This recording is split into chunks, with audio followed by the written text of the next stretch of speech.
Howdy folks, so today we have the 1980 Chevy El Camino here by Hot Wheels, and it's one of these crazy art cars. My intention was to get this and do a custom. I know other people have done it, like XLT Off-Road Bear did it, and some other channels I imagine. This has been sitting in my drawer for several months now, because I didn't know what I was going to do. But, we'll have to see what happens, right? Let's take a look here. I always thought that the El Camino was a cool vehicle, even as a kid. The front end of a car, and yet a pickup at the same time. So I thought that was cool, and I actually still think it's pretty cool now. I guess it's actually called a coupe utility vehicle. I'd never heard that kind of a category before. And I guess the El Camino was around between 1959 and 1987. I always wondered why it kind of stopped. I thought it was a cool car. So, all right. So it was adapted from a station wagon platform unibody construction. So it's very much like a car in its construction. It's not like a body on frame like a true truck. But obviously you can haul a lot of stuff in the rear of it. It was competing against the Ford Ranchero. I don't even recall that as a kid. I'm sure I may have seen them, but I never knew about them. And this is supposedly the 5th generation if it was a 1980 version. And the 5th generation was around 1978 to 1987. Would have been powered by a 3.3 liter V6 up to a 5.7 liter V8, but only making around 155 horsepower. So, you know what? I want to check the scale. I always tend to forget the scale because I get wrapped up in talking about the vehicle. So the internet tells me this thing is 2972 millimeters for the wheelbase.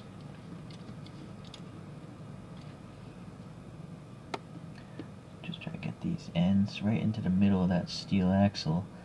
There's going to be some variance though, because the axle might not be centered in the body. Anyways, I'm at 47.2.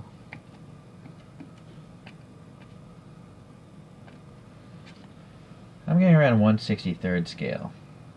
So it's not going to look too out of place next to your other 1/64th models. Alright, well that's good to know. Alright, let's try to... I'm trying to look past these graphics.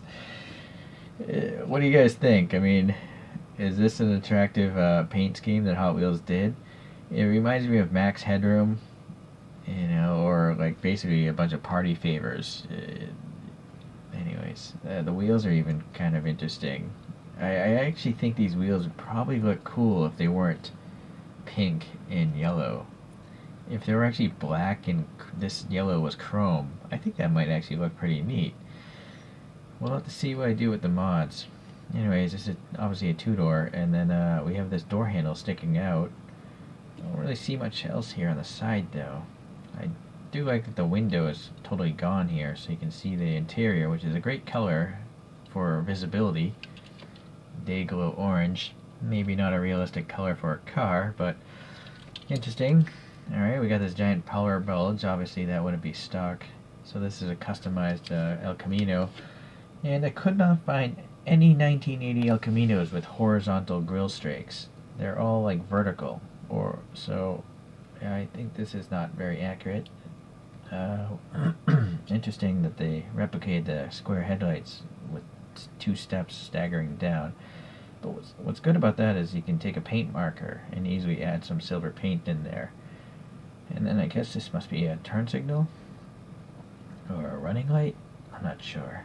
And then there's 2 little grooves here. Maybe they're those styling? I don't know. Well, anyway, it's just a funky purple color, which is its whole base. So this thing is from way back in 2007. Alright, yeah, it definitely has a custom exhaust. It's got these rectangular exhaust tips. Interesting.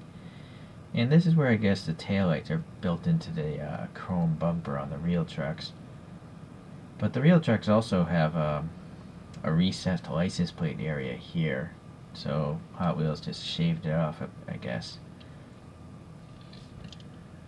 Some ribbing here in the bed seems alright. I gotta say though, the paint quality on this guy isn't bad. Yeah, there's a little casting gouge, but in general, it's pretty smooth paint.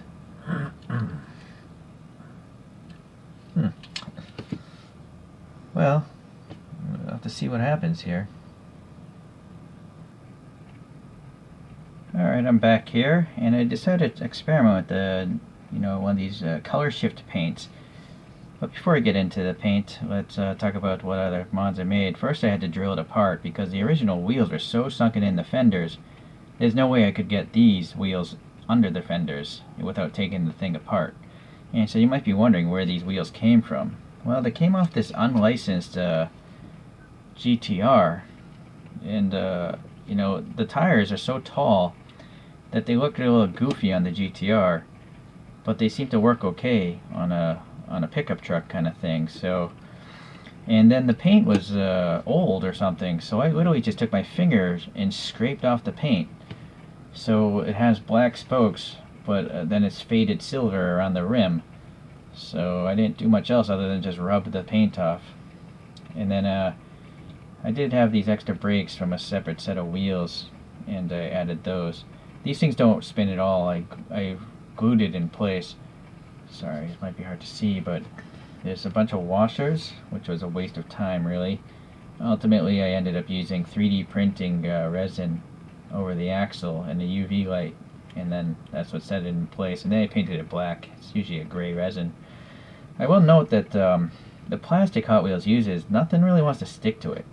This is a Vallejo silver paint, and then I clear coated it with Vallejo clear coat, but even still, it's very easy to knock the paint off. It's a really slick plastic.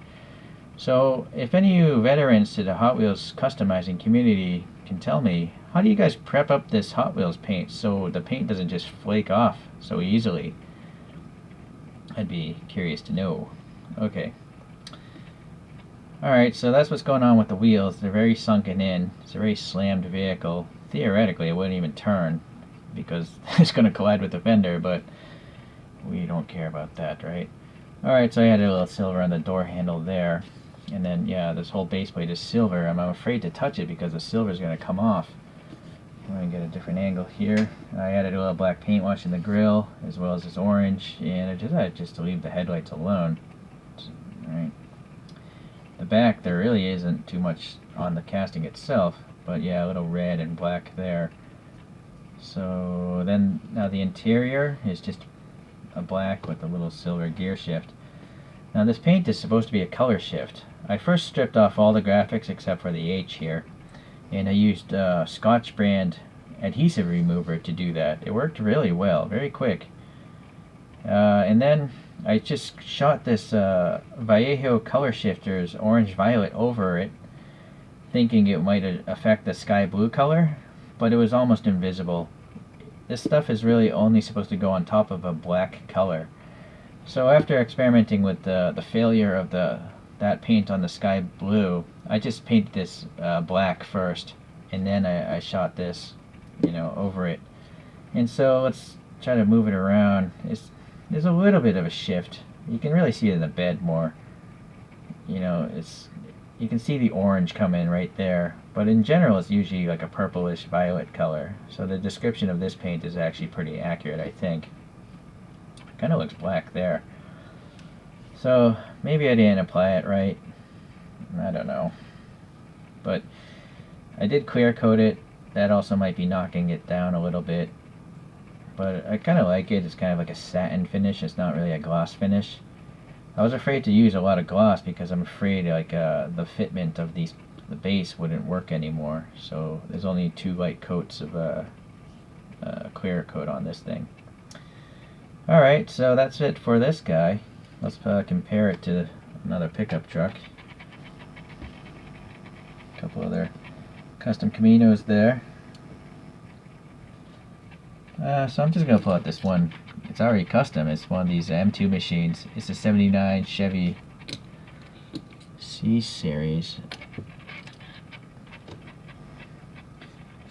So I think those trucks look pretty good together. They're both lowered to the ground.